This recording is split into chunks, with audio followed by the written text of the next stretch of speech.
January 31st, 2015, will forever be remembered as a dark day in the story of the MMA legends Nick and Nate Diaz. Stockton 209, as they are famously called, were amongst the best MMA fighters in the UFC's history. At their peaks, they won various fights against major names like Conor McGregor, held records, got the ban on cannabis lifted, and kept the media busy with their anti-establishment antics and no-nonsense attitude. It's Nick Diaz Army, motherfuckers! But in no time, everything started to unravel, and their fate was sealed, even though they had so much more to offer in the MMA arena. Today, I'll tell you the tragic story of the Diaz brothers, the mishap.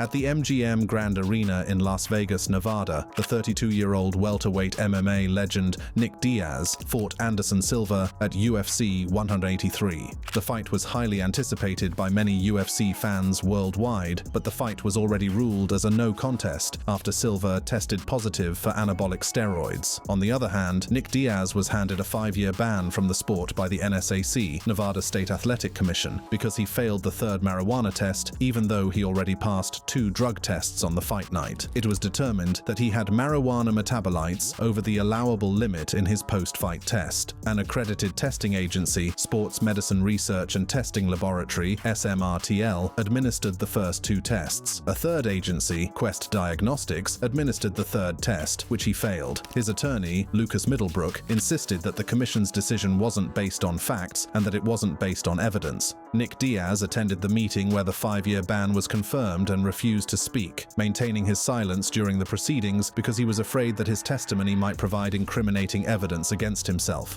And you fought in the UFC, I think it was what, 184, 183? He only spoke when he wanted to plead the fifth during the questioning. Respectfully, I'm not going to answer the question.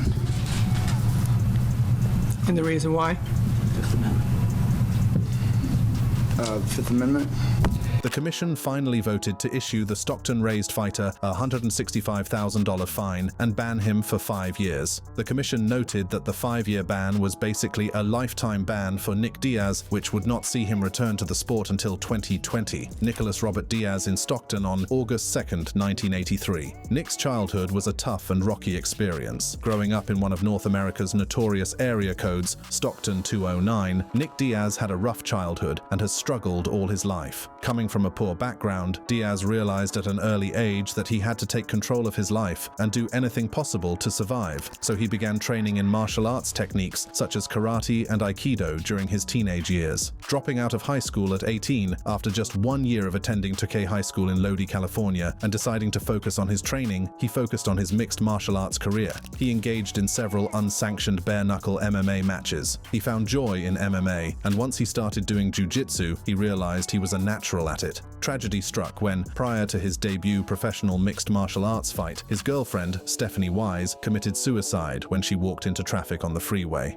After the incident, Nick would run 7 miles every day to Stephanie's grave just to promise her that he would make it as a fighter. Between street fights and getting stabbed, Nick's childhood was fraught with difficulties. Nick kickstarted his professional MMA career in 2001, just after his 18th birthday, when he fought at the IFC Warriors Challenge 15 against Mike Wick. He won the match after putting Wick in a triangle chokehold in the first round of the fight, and Mike submitted quickly. Raised alongside 2 siblings, Nina and Nate, their mother handled most of the household responsibilities. Since their father wasn't always around, Nick and Nate were always punched around by older cousins. They had to look out for each other. Nathan Donald Diaz in Stockton on April 16, 1985. Nate Diaz's life hasn't been any easier. He faced the same hardships and had to take care of himself as well. At the early age of 11 years, he began training in martial arts techniques with his older brother, Nick. Nate's journey into jiu-jitsu was much more about his survival than his love for martial arts. He was still struggling with the MMA techniques, but his return to the gyms every night wasn't out of love, but of the possibility of a post-training meal.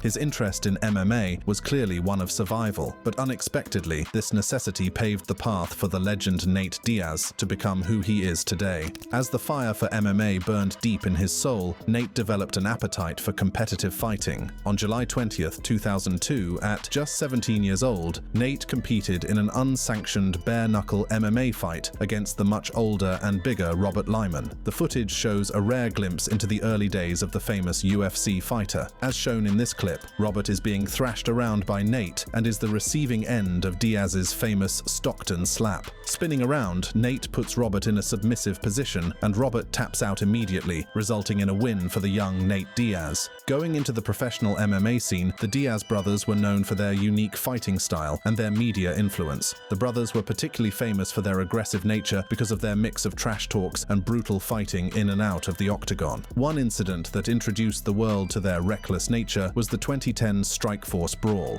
On April 17, 2010, a Strikeforce event was scheduled at the Bridgestone Arena in Nashville, Tennessee, and was broadcast domestically on CBS. The event drew an estimated 2.9 million viewers, making it one of the highest viewership numbers of any Strikeforce event on CBS. The night would be remembered not for the massive viewership numbers or the big names such as Bobby Lashley, who was billed to be at the bout, but for the unexpected brawl that broke out after the main event. Jake Shields had just defended his Strikeforce middleweight championship against Dan Henderson in a tough 5-round fight. As we can see, during Shields' post-fight interview, another fighter, Jason Mayhem Miller, who had fought earlier that evening, burst into the cage and interrupted the interview to ask Shields for a rematch. The shocking interruption wasn't well received by Shields' team members, including the Diaz brothers, Nick and Nate, and Gilbert Melendez. At first, Shields and Melendez pushed Miller away, but the emboldened Miller wouldn't give in. Within seconds, the pushing and shoving escalated into a full-scale brawl, with Nick Diaz throwing the first punch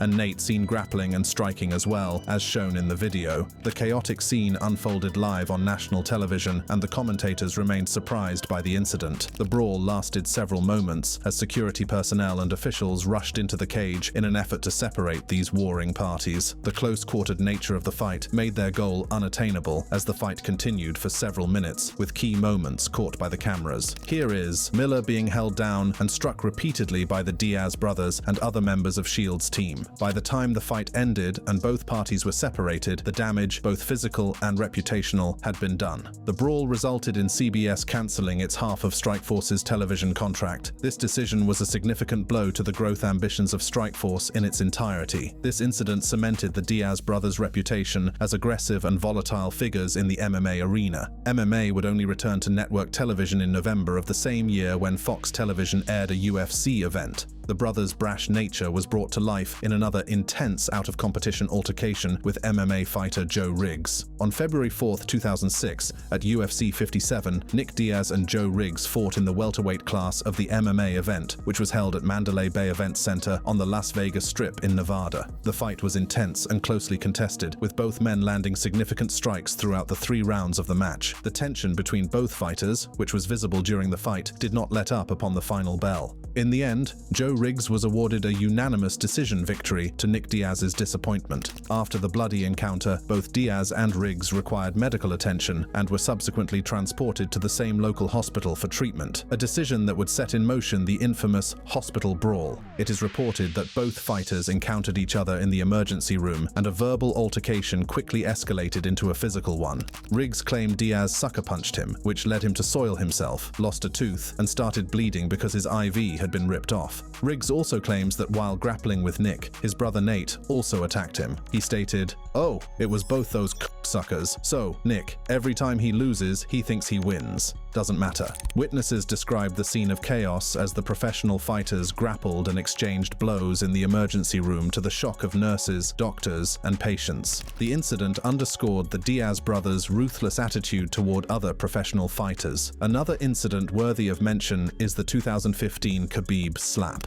At a World Series of Fighting event in 2015, Khabib Nurmagomedov was watching his brother fight on the same night Nate Diaz was there in support of Jake Shields. Nate and Khabib had a brief encounter when Nate allegedly slapped Khabib, claiming Khabib was picking on him. His exact words were, "They took a group picture with me behind them just to laugh at me, make fun of me. Take a look at the photo that caused this incident." After the initial incident was settled, Nate Diaz waited outside the arena so he could attack Khabib for the second time, but his plans didn't work out. The tension between them remained even though they never fought each other in the UFC. When asked to comment, UFC CEO Dana White said, "I'm sure a lot of bad things were said. I'm not sure exactly." I'm sure it was not good. The Stockton slap made its rounds in the UFC, from professional fighters like Khabib being on the receiving end to big names like Dana White. Yes, Dana White having a taste of the Diaz brothers' signature move. Take a look and see for yourself. Luckily, reports claim that the slap was specially requested by Dana White himself and was done as a promotion following the confirmation of the UFC star's rematch with Conor McGregor back in 2016. Speaking about the event in a podcast, Dana said, "It just came to me. I said pull the truck over. I want Nate to slap me." The Diaz brothers have made a name for themselves in MMA, in spite of their no-nonsense attitudes, trash-talking, and willingness to confront anyone they perceive as disrespecting them. They have a dedicated fan base who appreciate their authenticity and refusal to conform to corporate expectations. However, incidents like those mentioned above have also led to criticism. Some view their behavior as unprofessional and potentially damaging to the sport's image. Let's take a deeper look into their MMA careers. MMA legends. Over Nate's 20-year professional MMA career, he has made a name for himself because of his relentless fighting style. He became a fan favorite after his 2F5 win against Manny Gambarian. The Ultimate Fighter 5, 2F5, served as a pivotal point in his career. He entered the competition relatively unknown in the world of professional MMA and was simply referred to as Nick Diaz's little brother. His foundation in Brazilian Jiu-Jitsu and years of training in the gyms quickly brought him to the limelight. He showcased the Diaz spirit and had an unapologetic attitude during fights. Nate faced Rob Emerson in the preliminary rounds and quickly showed Emerson the Diaz fighting spirit. Nate was able to control the fight and ultimately secured a win by submission with a rear naked chokehold in the second round. The win set the tone for all of Nate's fights in the competition. For the quarterfinals, he defeated Corey Hill by submission again and did the same in the semifinal fight against Gray Maynard. During the finals against Manny Gambarian, an Armenian fighter, Nate kept up the pressure all through the first round. However, the fight had to come to a stop in the second round when Gambarian dislocated his shoulder after attempting a takedown. Gambarian had to tap out and submit to Nate, thereby crowning him as the winner of the Ultimate Fighter 5. This win streak proved to everyone that he wasn't just another run-of-the-mill fighter, but a young blood with great potential, and that he belonged in the world's top MMA promotion. His MMA career took off after TUF, and Nate Diaz became a UFC regular and a formidable fighter in the arena. The Stockton slap became a fan favorite and was included in the UFC video game as one of Nate's signature moves. Nate would go on to have many more memorable moments at the UFC. One of these moments is the December 2015 Conor McGregor call-out. On the 19th of December 2015, Nate just finished an impressive performance against Michael Johnson in the lightweight category, where Nate won the fight by unanimous decision. In his post-fight interview with Joe Rogan, Nate delivered one of the most memorable call-outs in UFC history. Let's take a look. This is a beautiful performance against a very tough guy in Michael Johnson. How do you feel about it? Yeah, Conor McGregor, you're taking everything I work for, mother.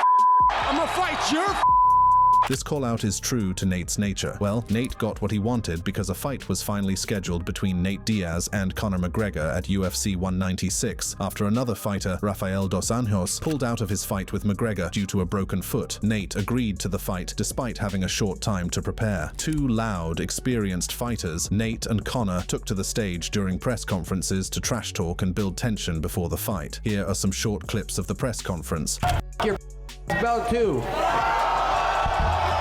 The belt. I don't give a about the belt. The only belt I care about everywhere. McGregor, known for his trash talk, met his match in Nate Diaz, and Nate was ready. We're gonna fight. On March 5th, 2016, McGregor and Diaz finally met in the octagon. The first round was heavily in McGregor's favor as he pummeled Diaz, landing heavy shots, but Diaz weathered all McGregor's strikes and kept up his stamina. In the second round, the tables turned, and it was Nate's turn to dish out a beating. As Nate's punches landed on McGregor, he started to fatigue and made a last-ditch effort to take down Nate. Nate's quick thinking and jiu-jitsu background helped him take control of the situation and put Conor into a rear naked chokehold, thereby forcing McGregor to submit. The fight won the Fight of the Night award. Nate once again blessed the world with one of his famous statements. Let's take a look. No, I knew I was the superior boxer, the superior martial artist. The victory over McGregor was a defining moment in Nate's career. He just proved himself on the largest MMA stage in the world against one of the biggest stars at the time. This victory was short-lived because in August August of the same year at UFC 202, Nate and Conor faced off for the second time, where McGregor was awarded victory by majority decision. Nate, being the man he was, made headlines that night, not at his fight, but during the post-fight press conference where, in the middle of answering questions, he started smoking a vape pen. This action underscores his no-nonsense and anti-established attitude. When asked about the content of his vape, he casually mentioned CBD, cannabidiol, which is an active ingredient in cannabis. He went further to state that the CBD helps him in his healing process post-fights and during training. After the vaping incident, Nate was investigated by the United States Anti-Doping Agency, USADA, and was let off with a warning. At the time of UFC 202, CBD was still on the World Anti-Doping Agency, WADA, prohibited list, but less than a year later, UFC amended its rules to end the in-competition post-fight drug test. Many officials believe that Nate Diaz's case was a catalyst for change within the MMA world. As Nate shined in the sport, so did his older brother. Nick Diaz's resume is just as impressive, with many major wins under his belt. He and his brother Nate are the reason why the phrase Stockton 209 first made waves in the world of MMA. One of Nick's most significant fights of his career was his fight against the San Diego-born pro fighter Robert Ruthless Lawler at UFC 47 on April 2, 2004. At the time of the fight, Diaz was just 20 years old and Lawler was 22 years old. The fight started with both fighters cautiously testing each other. As the first round progressed, Nick landed a large number of punches and the occasional Stockton slap, but Lawler held out. The defining moment came in the second round of the fight. As shown in this clip of the fight, things quickly changed when Lawler moved to land a powerful hook, but Diaz's rightly timed response sent Lawler crashing down, resulting in a sudden and decisive knockout, making Diaz the winner of this epic battle. The victory showed Diaz's unique fighting style and confirmed him as a legitimate threat in the UFC. Nick's career continued on an upward trajectory. His run in Strikeforce and Elite XC from 2007 to 2011 is a testament to this fact. During this period, Diaz had an impressive 11-fight winning streak, cementing his place in the history books. He defeated Katsuya Inoue, Musin Corbray, and Thomas Denny. When Elite XC folded, Diaz moved to Strikeforce, and he went on to defeat Mariusz Zaromskis in January 2010, clutching the Strikeforce welterweight championship. He successfully defended the title 3 times against Hayato Sakurai, KJ Noons, and Paul Daly. This win streak is not only amazing because of the sheer number of fights Nick won, but also because of the quality of his opposition. Diaz faced off against some of the toughest fighters on the scene then and triumphed, establishing himself as a major welterweight fighter and a fan favorite. That says a lot about the kind of man Diaz was. Diaz's efforts as a fighter didn't end in the octagon. In 2013, he launched his own MMA promotion called War MMA, based in his hometown of Stockton, California. The promotion hoped to provide a platform for new fighters to get their feet wet in the world of MMA. War MMA's inaugural event was held on June 22, 2013 in Stockton. The event turned out to be the only event, as the promotion was short-lived due to the lack of financial support and the inability to schedule fights with other established promotions. One of Nick's most notable appearances in entertainment media outside MMA arenas was his cameo in the HBO series Ballers. Starring Dwayne "The Rock" Johnson, the show focused on the life of professional athletes, and Diaz appeared in a 2015 episode as himself and showcased his real-life personality. He also appeared in the 2011 Knicks entertainment media appearances, which allowed him to reach out to an otherwise unreachable demographic of fans. It's pretty high the level of excellence both brothers have achieved in their respective careers before it all started going wrong. But what really happened, and how did these great names fall off? The Diaz transformation. The issues with the Diaz brothers have been ongoing for a long time, but the January 31, 2015 incident was where everything started to unravel. Early on in 2007, Nick Diaz tested positive for THC following his victory over Takanori Gomi.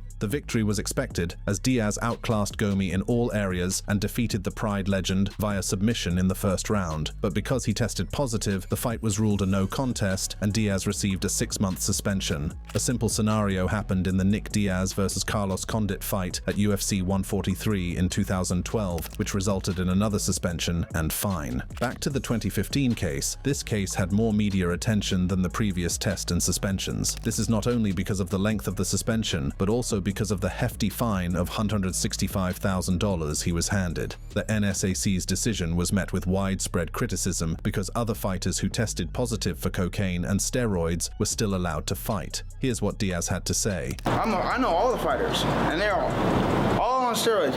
All you on steroids. But in Diaz's case, the punishment didn't fit the crime. Diaz has been open about his use of cannabis to manage pain, anxiety, and even his attention deficit issues. Considering that Nick had prescriptions to use medical marijuana, the severity of his punishment was seen as a gross abuse of power by the commission. The ban kept him out of competition for what could have been the prime of his career. On the other hand, Nate Diaz fought his own battles against the UFC, notably his prolonged struggle to free himself from his UFC contract. Nate has always been known to express his dissatisfaction with the terms of his UFC contract. He expressed UFC's unwillingness to book him for fights and the fact that he wanted to pursue other opportunities outside the organization since he wasn't being paid what he deserved. Diaz told MMA Fighting, "I want to be paid like these other fighters. I'm over here getting chump change." Nate's struggle was valid, as many leaked emails showed UFC's efforts to sabotage. After he rejected the lowball offer, the photo shows the conversation between Joe Silva matchmaker and Dana White and Lorenzo Fertitta regarding Nate Diaz's contract negotiations. This was seen as a predatory negotiation tactic to pay Nick as little as they could.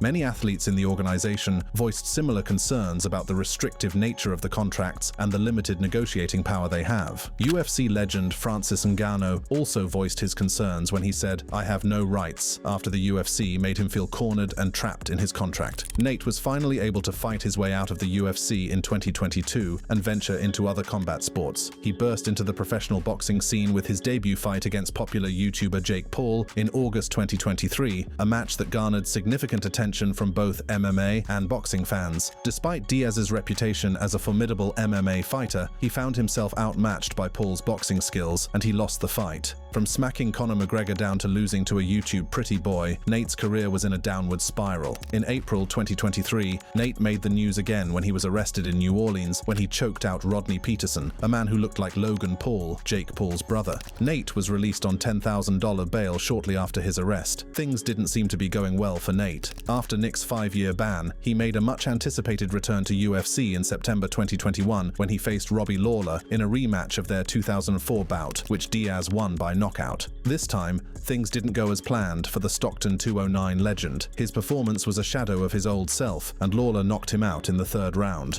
The ban had taken its toll, and Nick's fighting spirit was gone. The promising fighter had lost his fire. Nick's long periods of inactivity have made it unclear whether he will return to professional competition, while Nate has hinted at a possible return to MMA, whether with the UFC or another competition. Both brothers maintain large followings even after their exit from MMA. This shows that they still have so much to give to their fans and to the world, although the future remains uncertain for both Diaz brothers. Enjoyed the video? Crave more excitement? Stay tuned by clicking on any of the cards on your screen right now for more thrilling content. See you next time.